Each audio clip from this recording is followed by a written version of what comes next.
Hello friends, कैसे हैं आप। हिंदी साहित्य की इस क्लास में आपका बहुत बहुत स्वागत है, जहां पर हम आचार्य शुक्ल द्वारा लिखित हिंदी साहित्य का इतिहास विस्तार से पढ़ रहे हैं। इसमें अब हम आधुनिक काल का अध्ययन कर रहे हैं। इससे पहले हमने आदिकाल, भक्तिकाल और रीतिकाल को पूरी तरह पढ़ लिया है और वो सभी वीडियो चैनल पर उपलब्ध हैं। आप चाहे तो देख सकते हैं और अपने नोट्स वगैरह प्रिपेयर कर सकते हैं। आधुनिक काल में हम काव्य खंड के अंतर्गत नई धारा को पढ़ रहे हैं, जिसके कुछ वीडियोस आ चुके हैं और उसी के आगे आज हम पढ़ने वाले हैं। वीडियोस अच्छे लगे तो लाइक कर दीजिएगा, शेयर कर दीजिएगा और चैनल पर नए हैं तो सब्सक्राइब करके बेल आइकन ज़रूर प्रेस कर दें। आइए देखते हैं आगे। आइए पढ़ते हैं बाबू मैथिली शरण गुप्त को। इससे पहले हमने श्रीधर पाठक, महावीर प्रसाद द्विवेदी और हरिऔध जी को पढ़ा था। अब देखते हैं मैथिली शरण गुप्त जी को। सरस्वती का संपादन द्विवेदी जी के हाथ में आने के प्रायः 3 वर्ष पीछे संवत 1963 से बाबू मैथिली शरण गुप्त की खड़ी बोली की कविताएं उक्त पत्रिका में निकलने लगी और उनके संपादन काल तक बराबर निकलती रहीं। सरस्वती का संपादन जब महावीर प्रसाद द्विवेदी जी के हाथ में आया, उसके 3 वर्ष बाद ही मैथिली शरण गुप्त जी की कविताएं सरस्वती पत्रिका में निकलने लगी और उनके संपादन काल, जब तक कि द्विवेदी जी का संपादन काल रहा, तब तक बराबर निकलती रहीं, लगभग 1920 ईस्वी तक। संवत 1966 में उनका रंग में भंग नामक एक छोटा सा प्रबंध काव्य प्रकाशित हुआ, जिसकी रचना चित्तौड़ और बूंदी के राजघरानों से संबंध रखने वाली राजपूती आन की एक कथा को लेकर हुई थी। संवत 1966 में उन्होंने रंग में भंग लिखा मैथिली शरण गुप्त जी ने, जो किस पर आधारित था। चित्तौड़ और बूंदी के राजघरानों से संबंध रखने वाली राजपूती आन की कथा इसमें वर्णित की गई थी। रंग में भंग गुप्त जी की रचना है। प्रकाशन इसका 1966 संवत में हुआ था। इसमें से आप 57 घटाएंगे तो आपको ईस्वी सन प्राप्त हो जाएगा। ये एक छोटा सा प्रबंध काव्य है। किस प्रकार की रचना है? प्रबंध काव्य है और इसका वर्ण विषय है चित्तौड़ और बूंदी के राजघरानों में जो राजपूती आन थी, उसकी कथा यहाँ पर वर्णित की गई है। तब से गुप्त जी का ध्यान प्रबंध काव्यों की ओर बराबर रहा। जब से उन्होंने रंग में भंग लिखा, तब से उनका ध्यान प्रबंध काव्यों की ओर रहा और वे बीच बीच में छोटे या बड़े प्रबंध काव्य लिखते रहे। गुप्त जी की ओर पहले पहल हिंदी प्रेमियों का सबसे अधिक ध्यान खींचने वाली उनकी भारत भारती निकली। मैथिली शरण गुप्त जी की ओर लोगों का ध्यान, हिंदी प्रेमियों का ध्यान पहले पहल कब गया? जब उनकी भारत भारती प्रकाशित हुई तब। इसमें मुसद्दस हाली के ढंग पर भारतीयों की या हिंदुओं की भूत और वर्तमान दशाओं की विषमता दिखाई गई है। इसमें भारत भारती में मुसद्दस हाली जो रचना है, उसी के ढंग पर भारतीयों की या हिंदुओं की भूत और वर्तमान की दशाओं की विषमता दिखाई गई है। भविष्य निरूपण का प्रयत्न नहीं है। इसमें भूतकाल की और वर्तमान की दशाओं की विषमता दिखाई गई है, भविष्य निरूपण का प्रयत्न नहीं किया है। यद्यपि काव्य की विशिष्ट पदावली, रसात्मक चित्रण, वाग् वैचित्र इत्यादि का विधान इसमें न था, पर बीच में मार्मिक तथ्यों का समावेश बहुत साफ और सीधी भाषा में होने से यह पुस्तक स्वदेश की ममता से पूर्ण नवयुवकों को बहुत प्रिय हुई। हालांकि इसमें विशिष्ट पदावली, रसात्मक चित्रण, वाग् वैचित्र का विधान नहीं था, फिर भी इसमें मार्मिक तथ्य थे। इसमें मार्मिक तथ्यों का बहुत साफ और सीधी भाषा में समावेश किया गया था। इसीलिए ये पुस्तक नवयुवकों को, जो देश प्रेमी नवयुवक थे, उनको बहुत प्रिय हुई। प्रस्तुत विषय को काव्य का पूर्ण रूप न दे सकने पर भी इसमें हिंदी कविता के लिए खड़ी बोली की उपयुक्तता अच्छी तरह सिद्ध कर दी। प्रस्तुत विषय को काव्य का पूर्ण स्वरूप, जो विषय इसमें प्रस्तुत किया गया है, उसको काव्य का पूरा स्वरूप नहीं दिया जा सका है, फिर भी इसने हिंदी कविता के लिए खड़ी बोली की उपयुक्तता अच्छी तरह सिद्ध कर दी है, क्योंकि इसकी सफलता ने यह सिद्ध कर दिया कि खड़ी बोली काव्य के लिए भी उपयुक्त है। इसी ढंग पर बहुत दिनों पीछे इन्होंने हिंदू लिखा। इसी के आधार पर इन्होंने हिंदू नामक रचना को लिखा। केशों की कथा, स्वर्ग सहोदर इत्यादि बहुत सी फुटकल रचनाएं इनकी सरस्वती में निकली हैं, जो मंगल घट में संग्रहित हैं। इनकी केशों की कथा, स्वर्ग सहोदर, इस प्रकार की बहुत सी फुटकल रचनाएं सरस्वती में बराबर निकलती रहीं, जो कि मंगल घट जो इनका संग्रह है उसमें संकलित हैं। प्रबंध काव्यों की परंपरा इन्होंने बराबर जारी रखी। इन्होंने प्रबंध काव्य लिखना बराबर जारी रखा। निरंतर इनकी परंपरा प्रबंध काव्य की चलती रही। अब तक ये 9-10 छोटे बड़े प्रबंध काव्य लिख चुके हैं, जिनके नाम हैं। इन्होंने लगभग 9-10 छोटे बड़े प्रबंध काव्य लिखे हैं, जिनके नाम इस प्रकार हैं: रंग में भंग, जयद्रथ वध, बिकट भट्ट, पलासी का युद्ध, गुरुकुल, किसान, पंचवटी, सिद्धराज, साकेत, यशोधरा। अंतिम 2 बड़े काव्य हैं साकेत और यशोधरा। ये 2 बड़े काव्य हैं। विकट भट्ट में जोधपुर में एक राजपूत सरदार की 3 पीढ़ियों तक चलने वाली बात की टेक की अद्भुत पराक्रमपूर्ण कथा है। विकट भट्ट नामक रचना में जोधपुर के एक राजपूत सरदार की 3 पीढ़ियों तक चलने वाली बात की कथा है। तो विकट भट्ट का ये विषय है, इंपॉर्टेंट है, कभी परीक्षा में पूछा जा सकता है। रचनाओं के नामों के अतिरिक्त रचनाओं के विषय के संदर्भ में भी प्रश्न बनते हैं। गुरुकुल में सिख गुरुओं के महत्व का वर्णन है। गुरुकुल नामक इनकी जो रचना है, ये इसमें सिख गुरुओं के महत्व का वर्णन है। गुरुकुल नामक रचना का वर्ण विषय क्या है? इसमें सिख गुरुओं के महत्व का वर्णन है। छोटे काव्यों में जयद्रथ वध और पंचवटी का स्मरण अधिकतर लोगों को है। ये इनकी प्रसिद्ध रचनाएं हैं। गुप्त जी के छोटे काव्यों की प्रसंग योजना भी प्रभावशालिनी है और भाषा भी बहुत साफ सुथरी है। इनकी प्रसंग योजना छोटे काव्यों की बहुत प्रभावशाली है और भाषा भी अच्छी और साफ सुथरी है। वैतालिक की रचना उस समय हुई जब गुप्त जी की प्रवृत्ति खड़ी बोली में गीत काव्य प्रस्तुत करने की ओर भी हो गई। वैतालिक की रचना इन्होंने तब की जब खड़ी बोली में गीत काव्य प्रस्तुत करने का इनका मन हुआ। इनकी प्रवृत्ति हुई कि अब खड़ी बोली में गीत काव्य की भी रचना करनी चाहिए, तब इन्होंने वैतालिक की रचना की। यद्यपि गुप्त जी जगत और जीवन के व्यक्ति क्षेत्र में ही महत्व और सौंदर्य का दर्शन करने वाले तथा अपने राम को लोक के बीच अधिष्ठित देखने वाले कवि हैं, पर तृतीय उत्थान में छायावाद के नाम से रहस्यात्मक कविताओं का कलरव सुन इन्होंने भी कुछ गीत रहस्यवादियों के स्वर में गाए। वैतालिक इनकी रचना है, ये एक गीति काव्य है। और दूसरा, इन्होंने जीवन और जगत के व्यक्ति क्षेत्र में महत्व और सौंदर्य का दर्शन करने वाले तथा अपने राम को लोक के बीच अधिष्ठित, इनके जो राम है वो लोक में अधिष्ठित राम को इन्होंने लोक के बीच में प्रतिष्ठित किया है, लोक नायक के रूप में दर्शाने वाले ये कवि हैं। पर तृतीय उत्थान में छायावाद का जब विकास हुआ, जब रहस्यात्मक कविताओं का कलरव सुनाई देने लगा, तो इन्होंने भी इसमें रहस्यवादियों के स्वर में कुछ गीत गाए जो कि झंकार में संग्रहित हैं। यहाँ से भी आपका एक प्रश्न बनता है कि मैथिली शरण गुप्त की रहस्यवादी कविताओं का काव्य संग्रह कौन सा है? रहस्यवादियों के स्वर में जो गीत गाए वो झंकार में संग्रहित हैं, अर्थात झंकार में इनके रहस्यवादी गीत संग्रहित हैं। पर असीम के प्रति उत्कंठा और लंबी चौड़ी वेदना का विचित्र प्रदर्शन गुप्त जी की अंतःप्रेरित प्रवृत्ति के अंतर्गत नहीं। इन्होंने असीम के प्रति जो उत्कंठा, जो कि छायावाद में मुख्य रही है, उसके प्रति लंबी चौड़ी वेदना का जो चित्रण है विचित्र प्रकार का, ये गुप्त जी की अंतःप्रेरित प्रवृत्ति के अंतर्गत नहीं आता है। इन्होंने इस प्रकार का चित्रण नहीं किया है। काव्य का एक मार्ग चलता देख ये उधर भी जा पड़े।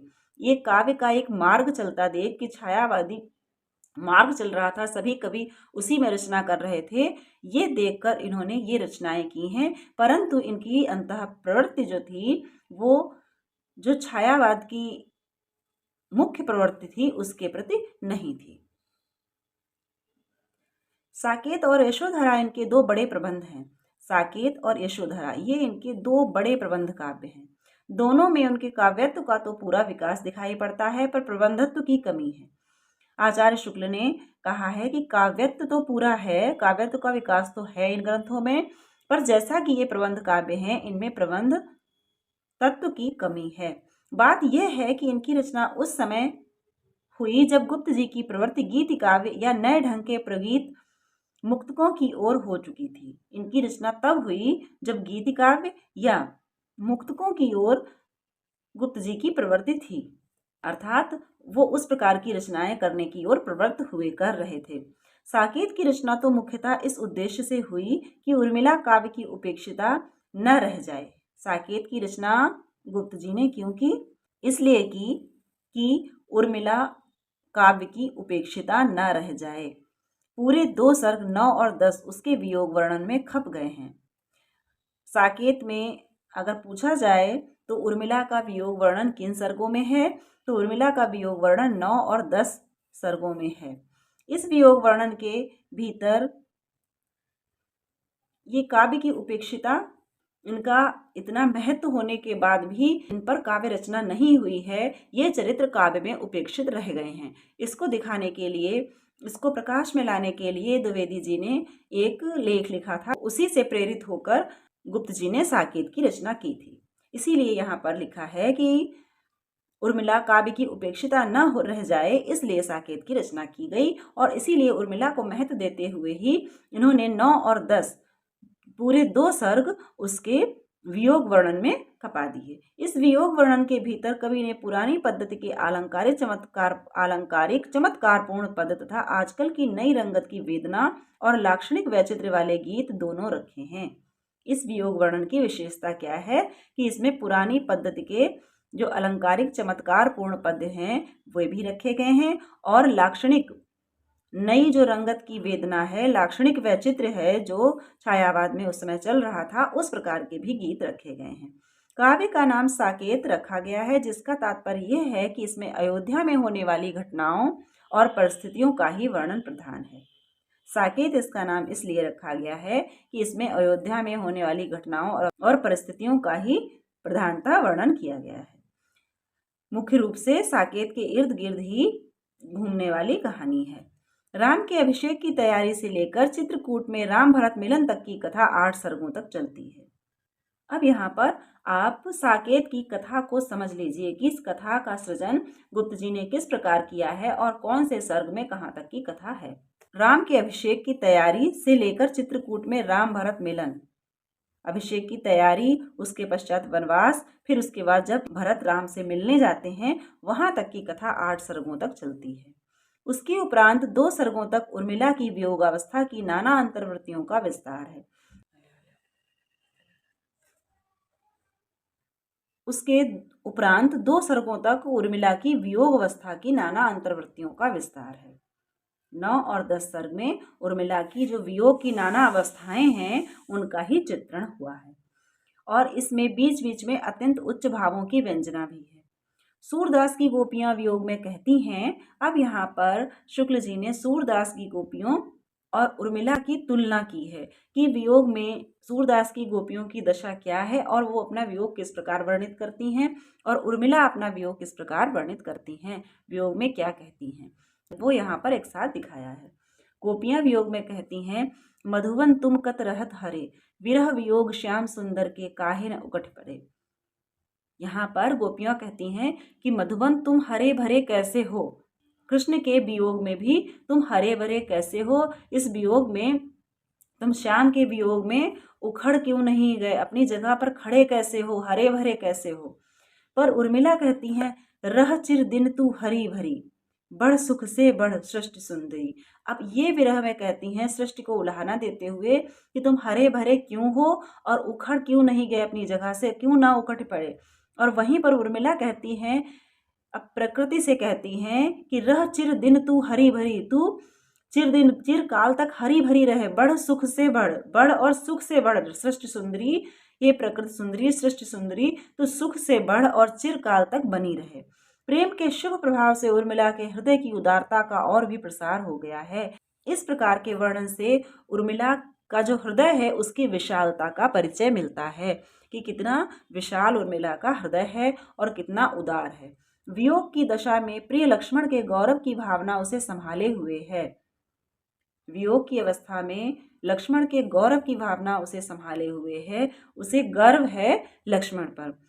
उन्माद की अवस्था में जब लक्ष्मण उसे सामने खड़े जान पड़ते हैं तब उस भावना को गहरा आघात पहुंचता है और व्याकुल होकर कहने लगती है। जब उनको कभी स्वप्न में उन्माद में ऐसा लगता है कि लक्ष्मण जी उनके सामने खड़े हैं, तब उनको उस गौरव की भावना जो उनके अंदर पल रही है उसको आघात लगता है और वो व्याकुल होकर कहती हैं, प्रभु नहीं फिरे क्या तुम ही फिरे, हम गिरे अहो तो गिरे गिरे। अब यहाँ पर कहती हैं, प्रभु नहीं फिरे क्या तुम ही फिरे, हम गिरे अहो तो गिरे गिरे। कि प्रभु नहीं फिरे, प्रभु श्री राम वापस नहीं आए हैं, क्या तुम अकेले ही आ गए हो। यहाँ पर उनका तात्पर्य है कि जो उनके अंदर गर्व था कि अपने भाई का साथ देने के लिए हमको छोड़ के गए हैं, एक अच्छे कार्य के लिए छोड़ के गए हैं, तो अब क्या खुद ही स्वयं वापस आ गए हैं, प्रभु श्री राम नहीं आए हैं, तो अब हम गिरे। अब हम गिरे का अर्थात है कि अब हमारा अपयश होगा। अहो तो गिरे गिरे, कि अब तो हम गिरे ही गिरे। जो उच्चता पर, जो गर्व की उच्चता पर स्थापित थे, अब वहां से गिर गए हैं। दंडकारण्य से लेकर लंका तक की घटनाएं शत्रुघ्न के मुंह से मांडवी और भरत के सामने पूरी रसात्मकता के साथ वर्णन कराई गई हैं। दंडकारण्य से लेकर लंका तक की जो घटनाएं हैं वो शत्रुघ्न के मुंह से मांडवी और भरत के सामने, शत्रुघ्न ने मांडवी और भरत के सामने पूरी रसात्मकता के साथ वर्णन कर रामायण के भिन्न भिन्न पात्रों के परंपरा से प्रतिष्ठित स्वरूपों को विकृत न करके उनके भीतर ही आधुनिक आंदोलनों की भावनाएं, जैसे किसानों और श्रमजीवियों के साथ सहानुभूति, युद्ध प्रथा की मीमांसा, राज व्यवस्था में प्रजा का अधिकार और सत्याग्रह, मनुष्यत्व कौशल के साथ झलकाई गई हैं। जो रामायण के भिन्न भिन्न पात्र हैं, उनके जो प्रतिष्ठित स्वरूप थे, उनका जो पहले से प्रतिष्ठित स्वरूप चला आ रहा था, उसको गुप्त जी ने विकृत नहीं किया है, बल्कि अपनी तरफ से उन्होंने जो आधुनिक आंदोलन है उसकी भावनाएं, किसानों और श्रमजीवियों के साथ सहानुभूति, युद्ध प्रथा, युद्ध किस लिए होता है, युद्ध प्रथा की मीमांसा की है, राज व्यवस्था में प्रजा का अधिकार और सत्याग्रह की राज व्यवस्था होती है तो उसमें प्रजा का क्या अधिकार होता है, मनुष्यत्व अर्थात मानवता कौशल के साथ झलकाई है। ये सब चीज़ें उन्होंने बहुत ही कुशलता के साथ अपने काव्य में दिखाई हैं। उन्होंने इसमें जो परंपरागत पात्र थे, उनका जो स्वरूप था, उसको ज्यों का त्यों रखते हुए उसमें आधुनिक जो विषय थे उनका भी समावेश कर दिया है। किसी पौराणिक या ऐतिहासिक पात्र के परंपरा से प्रतिष्ठित स्वरूप को मनमाने ढंग पर विकृत करना हम भारी अनाड़ीपन समझते हैं। किसी पौराणिक या ऐतिहासिक पात्र का परंपरा से जो रूप प्रतिष्ठित है, जो चला आ रहा है, उस पर मनमाने ढंग से कुछ भी लिखना और उसको विकृत करना अनाड़ीपन समझते हैं। आचार्य शुक्ल ने लिखा है कि ऐसा करना हम अनाड़ीपन समझते हैं। यशोधरा की रचना नाटकीय ढंग पर है। अब यशोधरा की रचना किस प्रकार हुई है? इसकी रचना नाटकीय ढंग पर हुई है।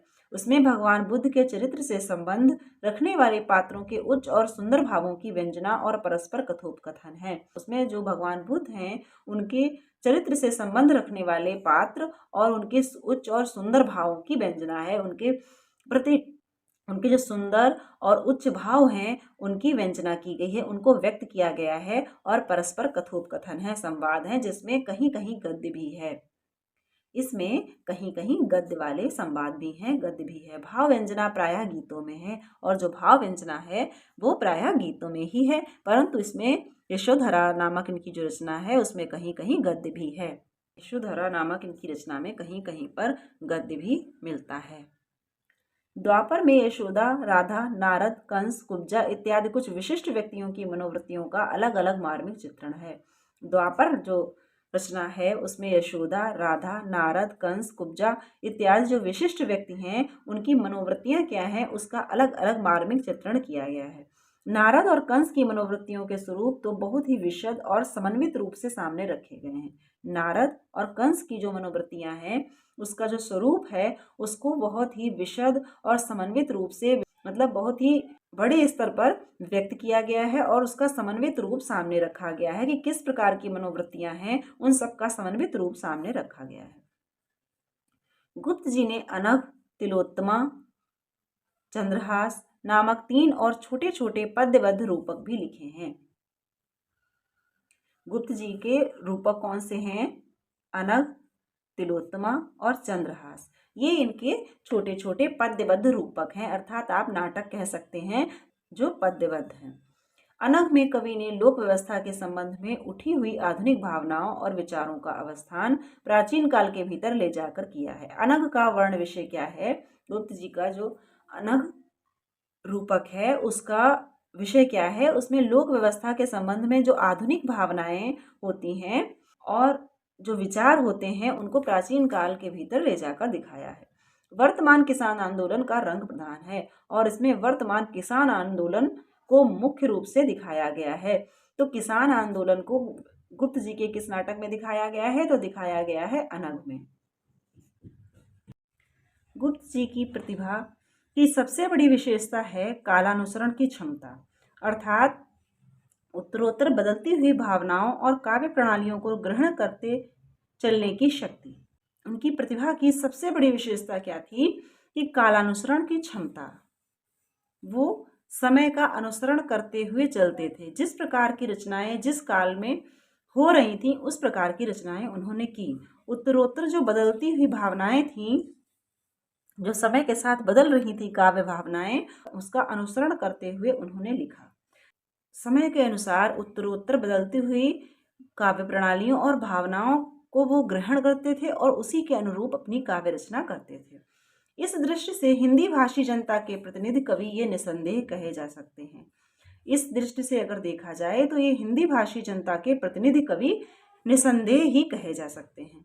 भारतेंदु के समय में स्वदेश प्रेम की भावना जिस रूप में चली आ रही थी उसका विकास भारत भारती में मिलता है। भारतेंदु के समय से ही स्वदेश प्रेम की भावना चलती आ रही थी, उसी का विकास हमें भारत भारती में आगे चलकर मिलता है। इधर के राजनीतिक आंदोलनों ने जो रूप धारण किया उसका पूरा आभास पिछली रचनाओं में मिलता है, और जो उस समय के राजनीतिक आंदोलन थे उनका जो रूप रहा है उसका आभास बाद की उनकी रचनाओं में मिलता है।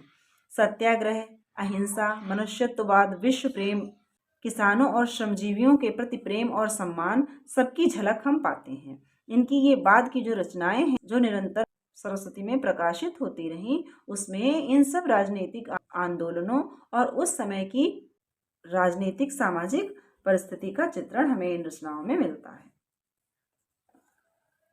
गुप्त जी की रचनाओं के भीतर 3 अवस्थाएं लक्षित होती हैं। प्रथम अवस्था भाषा की सफाई है। इनकी 3 अवस्थाओं का जिक्र यहाँ पर किया है आचार्य शुक्ल ने।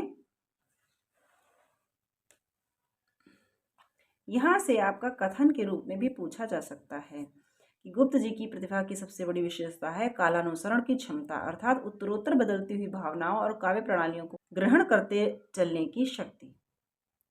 तो ये भी पूछा जा सकता है कि ये किस विद्वान का कथन है, या गुप्त जी के संबंध में ये किसने कहा है। प्रथम अवस्था भाषा की सफाई है, जिसकी खड़ी बोली के पद्यों की मसरणबंध रचना हमारे सामने आती है। प्रथम अवस्था के अंतर्गत इनकी भाषा की सफाई आती है, जिसमें इन्होंने खड़ी बोली में जो पद्य रचे हैं उन पद्यों की रचना मसरणबंध रचना है, जो कि थोड़ी गद्य की ओर झुकी हुई इतिवृत्तात्मकता जिसमें अधिक होती है, उस प्रकार की रचना को मसरणबंध रचना कहते हैं। सरस्वती में प्रकाशित अधिकांश कविताएं तथा भारत भारती इस अवस्था की रचना के उदाहरण हैं। इस अवस्था के उदाहरण हैं जो सरस्वती में अधिकांश इनकी कविताएं प्रकाशित हुई, और इसके साथ ही साथ भारत भारती भी इसी प्रकार की रचना है। ये रचनाएं काव्य प्रेमियों को कुछ गद्यवत, रूखी और इतिवृत्तात्मक लगती थी। इस प्रकार की रचनाएं गद्यवत, रूखी और इतिवृत्तात्मक होती थी। इसमें सरस और कोमल पदावली की कमी खटकती थी। इस प्रकार की रचनाओं में फैक्ट्स अधिक होते थे और भावनाएं कम होती थी, भाव कम होते थे, इसीलिए इस प्रकार की रचनाएं रूखी लगने लगती थी। बात यह है कि ये खड़ी बोली के परिमार्जन का काल था। इसके अनंतर गुप्त जी ने बंग भाषा की कविताओं का अनुशीलन तथा मधुसूदन दत्त रचित ब्रजांगना, मेघनाथ वध आदि का अनुवाद उबड़ खाबड़ और अव्यवहृत संस्कृत शब्दों की ठोकरें कहीं कहीं विशेषता छोटे छोटे छंदों के चरणांत में अब भी लगती हैं।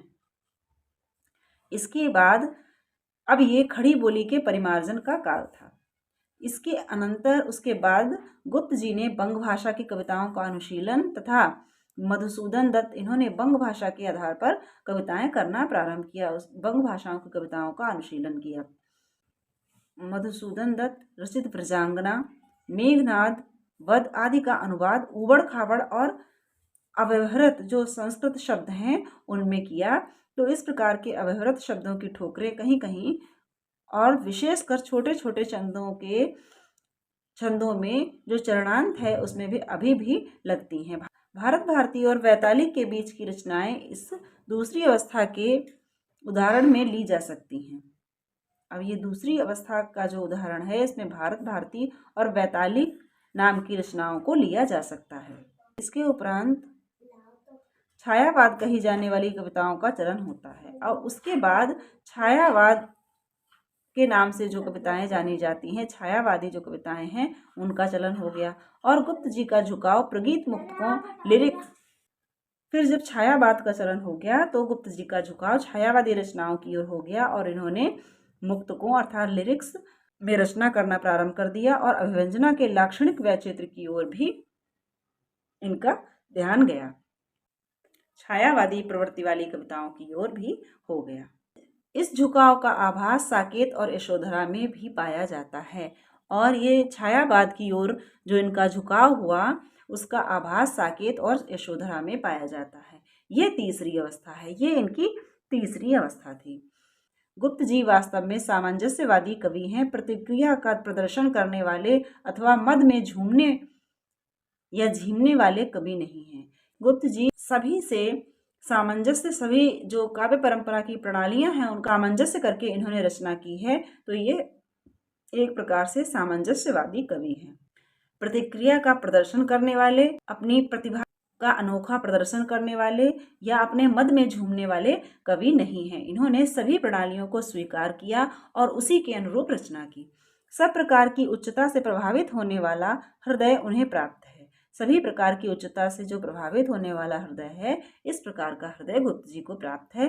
प्राचीन के प्रति पूज्य भाव और नवीन के प्रति उत्साह दोनों इनमें है। ये भी आपका कथन के रूप में पूछा जा सकता है कि प्राचीन के प्रति पूज्य भाव और नवीन के प्रति उत्साह इनमें है। यहाँ पर ये किसके लिए कहा गया कथन है और ये किस विद्वान का कथन है, दोनों प्रकार से क्वेश्चन बन सकता है। इनकी रचना के कई प्रकार के नमूने नीचे दिए जाते हैं। क्षत्रिय सुनो, इनकी रचना के अब नमूने यहाँ पर कई प्रकार के दिए हुए हैं। जिस जिस प्रकार की इन्होंने रचनाएं की हैं, सभी के कुछ कुछ नमूने यहाँ पर दिए हुए हैं। भारत भारती से दिया हुआ है, क्षत्रिय सुनो अब तो कुयश की काली माँ को मेट दो, निज देश को जीवन सहित तन मन तथा धन भेंट दो। वैश्यों सुनो व्यापार सारा मिट चुका है देश का, सब धन विदेशी हर रहे हैं पार है क्या क्लेश का। ये भारत भारती और ये गुप्त जी की सभी पंक्तियां जो हैं इम्पोर्टेंट हैं। इन सभी को आप ध्यान रखिएगा या तो नोट कर लीजिएगा। थे हो और रहोगे जब तुम, थी हूँ और सदैव रहूंगी, कल निर्मल जल की धारा सी, आज यहाँ कल वहाँ बहूंगी। दूती बैठी हूँ सजकर मैं, ले चल शीघ्र मिलूं प्रियतम से, धाम धरा धन सब तज कर मैं। अच्छी आंख मिचौनी खेली, बार बार तुम छिपो और मैं खोजूं तुम्हें अकेली। निकल रही है उर्से आह, ताक रहे सब तेरी राह, चातक खड़ा चोंच खोले है, संपुट खोले सीप खड़ी, मैं अपना घट लिए खड़ा हूँ, अपनी अपनी हमें पड़ी। ये झंकार की पंक्तियां हैं। पहले आंखों में थे मानस में कूद मग्न प्रिय अब थे, छींटे वहीं उड़े थे बड़े बड़े अश्रुवे कब थे। सखी नील नभस्तर से उतरा यह हंस आहा तरता तरता, अब तारक मौक्तिक शेष नहीं निकला जिनको चरता चरता, अपने हिमबिंदु बचे तब भी चलता उनको धरता धरता, गड़ जाए न कंटक भूतल के कर डाल रहा डरता डरता, आकाश जाल सब ओर तना रवितंतु वाय है आज बना, करता है पद प्रहार वही मक्खी सी भिन्ना रही मही। घटना हो चाहे घटा उठ नीचे से नित्य, आती है ऊपर सखी छाकर चंद्रादित्य, इंद्र बधू आने लगी क्यों निज स्वर्ग विहाय, नन्ही दूबों का हृदय निकल पड़ा यह हाय। इस उत्पल से काय में हाय उपल से प्राण, रहने दे बक ध्यान ये पावे ये दृगत्राण। वेदने तू भी भली बनी, पाई मैंने आज तुझी में अपनी चाह घनी, अरे वियोग समाधि अनोखी तू क्या ठीक ठनी, अपने को प्रिय को जगती को देखूं खिंची तनी।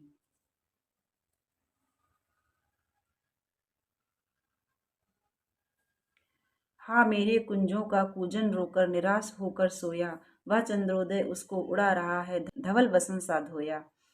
सखी निरख नदी की धारा, ढलमल ढलमल चंचल अंचल झलमल झलमल तारा, निर्मल जल अंतस्तल भर के, उछल उछल कर छल छल करके, थल थल तरके कल कल धर के बिखराती है पारा। ओ मेरे मानस के हास खिल सहस्र दल सरस सुवास, सजन रोता है मेरा गान, प्रिय तक नहीं पहुँच पाती है उसकी कोई तान। बस इसी प्रिय कानन कुंज में, मिलन भाषण के स्मृति पुंज में, अभय छोड़ मुझे तुम दीजियो, हसन रोदन से न पसीजियो। ये सभी साकेत की पंक्तियां हैं। ये सब की सब पंक्तियां इंपॉर्टेंट हैं। कहाँ से परीक्षा में पूछ दिया जाए, कुछ कहा नहीं जा सकता। तो ये जितनी भी पंक्तियां आचार्य शुक्ल ने यहाँ पर उद्धृत की हैं, इन सब को आप नोट कर लीजिएगा। किसकी पंक्तियां हैं ये भी पूछा जा सकता है, और गुप्त जी की किस रचना की पंक्तियां हैं, इस प्रकार भी क्वेश्चन बन सकता है। तो फ्रेंड्स, आज यहीं तक, मिलते हैं अगले वीडियो में। तब तक के लिए आपको वीडियो अच्छा लगे तो लाइक कर दीजिएगा, अपने फ्रेंड्स में शेयर कर दीजिएगा, और चैनल पर नए हैं तो सब्सक्राइब करके बेल आइकन ज़रूर प्रेस कर दें, ताकि ये सीरीज़ पूरी देखने के साथ ही साथ आप अन्य वीडियोज़ भी देख पाएँ।